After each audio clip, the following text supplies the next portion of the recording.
Isa sa mga kilalang artista na hayagang sumuporta sa Duterte camp ay si Ai de las Alas. Kilala siya sa kanyang pagiging vocal at hindi nahihiyang ipakita ang kanyang paninindigan sa publiko.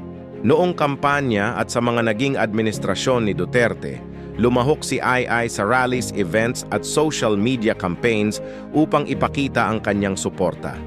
Hindi lang simpleng presence, ginamit niya ang kanyang influence at boses upang maiparating ang mensahe ng Duterte camp sa masa. Bukod dito, si Ai ay may imahe na malapit sa masa. Bilang isang artista na may direct connection sa ordinaryong Pilipino sa kanyang comedy at shows, nagkakaroon ng natural resonance ang kanyang suporta sa mga naniniwala sa mga pulisya at disiplina ng administrasyon. Mahalagang tandaan, ang kanyang suporta ay personal at public, hindi lamang simbolo. Ginagamit niya ang platform niya upang ipakita ang kanyang paninindigan at magsilbing inspirasyon sa mga naniniwala sa liderato ni Duterte.